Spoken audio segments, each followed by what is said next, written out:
Kitab Daniel memuat serangkaian nubuatan politik dan catatan apokaliptik yang sangat kompleks mengenai sejarah dunia. Apokaliptik adalah genre sastra yang menyingkapkan rahasia surgawi dan masa depan melalui simbol-simbol penglihatan. Di balik bayang-bayang gua singa, terdapat narasi tentang benturan kekuasaan yang jauh lebih gelap dari sekadar cerita keberanian. Pada tahun 605 sebelum Masehi, Kekaisaran Babel menyerbu Yerusalem dan melakukan deportasi massal terhadap penduduk Yehuda. Reruntuhan ini menjadi saksi bisu pemindahan paksa sebuah bangsa menuju pusat kekuasaan sekuler yang paling dominan di zaman kuno. Peristiwa traumatis ini memicu pertanyaan besar bagi para tawanan. Mereka harus berhadapan dengan kenyataan pahit bahwa Allah yang mereka sembah seolah membiarkan umatnya menjadi budak di tanah asing yang menyembah berhala. Daniel, seorang pemuda dari garis keturunan bangsawan, dipaksa masuk ke dalam program asimilasi kekaisaran. Babel secara sistematis berusaha menghapus identitas spiritualnya dengan mengganti namanya, memaksa pola makan khusus, dan mendidiknya dalam literatur serta administrasi kasdim.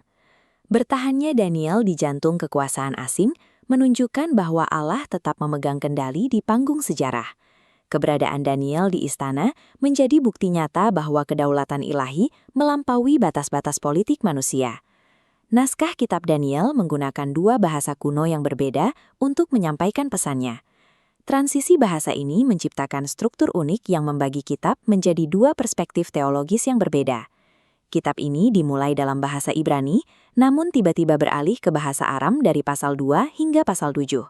Setelah bagian tengah itu selesai, teks kembali menggunakan bahasa Ibrani hingga akhir kitab. Penggunaan kedua bahasa ini memiliki fungsi strategis. Bahasa Aram adalah bahasa diplomasi internasional yang dipahami oleh seluruh penjuru kekaisaran. Sementara Ibrani adalah bahasa suci yang digunakan secara internal oleh umat pilihan Allah. Pergeseran bahasa ini merupakan sebuah sandi intensional. Bagian bahasa Aram memberikan peringatan universal kepada kekaisaran dunia, sementara bagian Ibrani memberikan pengharapan eskatologis bagi umat yang teraniaya. Eskatologis merujuk pada doktrin tentang peristiwa akhir zaman dan tujuan akhir sejarah manusia. Bagian bahasa Aram disusun dalam pola kiastik yang sangat presisi. Kiastik adalah teknik penulisan kuno berbentuk pola simetris cermin. Pola ini dirancang untuk menunjukkan bahwa setiap narasi memiliki pasangan paralelnya yang memperkuat pesan tentang penghakiman Tuhan atas kesombongan manusia. Struktur ini bermuara pada mimpi Raja Nebukadnezar mengenai sebuah patung raksasa. Penglihatan ini memberikan gambaran tentang urutan kekaisaran dunia yang akan muncul silih berganti di panggung sejarah. Patung tersebut terdiri dari 4 material. Kepala emas melambangkan Babel, dada perak adalah Media Persia, perut tembaga mewakili Yunani, dan kaki besi bercampur tanah liat mendeskripsikan kekuatan Roma yang terpecah. Di akhir mimpi, sebuah batu yang terungkit tanpa bantuan tangan manusia menghantam kaki patung tersebut. Hantaman ini menghancurkan seluruh struktur kekuasaan manusia hingga menjadi debu yang hilang diterpa angin. Batu ini merupakan simbol bagi Yesus Kristus yang mendirikan kerajaannya di bumi. Dalam kristologi, kedatangannya menandai berakhirnya dominasi politik manusia dan dimulainya pemerintahan Allah yang bersifat kekal. Kristologi adalah cabang teologi yang mempelajari peran, kodrat, dan karya Yesus Kristus.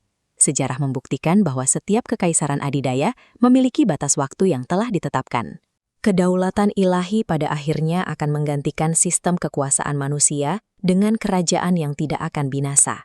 Saat teks kembali ke bahasa Ibrani, fokus kitab beralih dari urusan istana menuju penglihatan yang lebih mendalam mengenai peperangan rohani.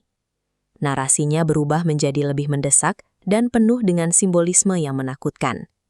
Daniel melihat 4 binatang buas muncul dari lautan yang bergelora. Lautan ini melambangkan kekacauan bangsa-bangsa, tempat lahirnya kekuatan politik destruktif. Di tengah monster-monster ini, muncul figur tanduk kecil yang merepresentasikan kekuatan antikristus. Antikristus adalah figur yang menentang Tuhan dan berusaha menggantikan posisi Kristus di akhir zaman dengan cara menganiaya umatnya secara global. Di atas segala kekacauan bumi ini, Daniel melihat pengadilan surgawi.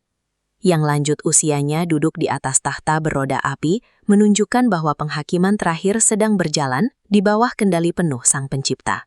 Sosok anak manusia kemudian datang dengan awan-awan langit untuk menerima kekuasaan kekal. Anak manusia adalah gelar mesianik yang merujuk pada sosok ilahi yang menerima kekuasaan dari Tuhan, sebuah identitas yang diklaim secara langsung oleh Yesus dalam catatan Injil. Penderitaan yang dialami umat Tuhan di dunia merupakan bagian dari peperangan kosmis yang lebih besar. Namun, penglihatan Ibrani ini menjamin bahwa kemenangan akhir telah diputuskan di ruang tahta sorga. Bagan ini menunjukkan nubuatan 70 minggu yang sangat spesifik mengenai kedatangan Mesias. Prediksi ini menghitung garis waktu sejarah dari pembangunan kembali Yerusalem hingga saat yang diurapi dikerat atau disalibkan, yang secara teologis menghentukan sistem korban sembelihan kuno.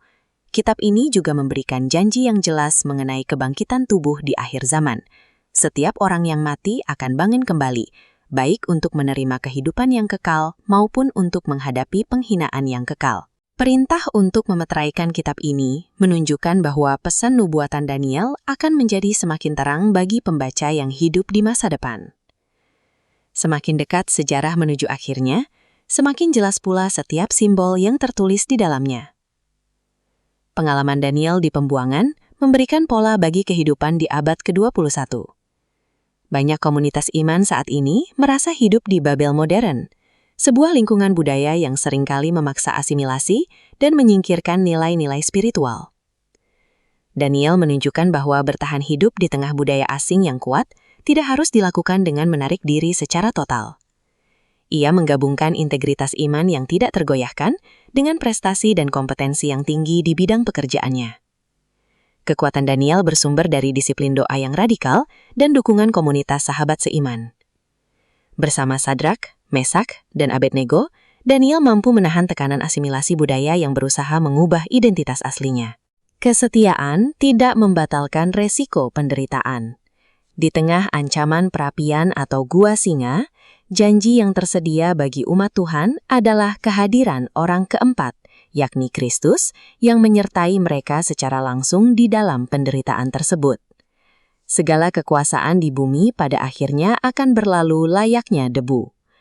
Bagi mereka yang melangkah dengan kesetiaan Daniel dan bersandar pada sang batu karang, masa depan yang menanti adalah sebuah kerajaan yang tidak akan pernah runtuh.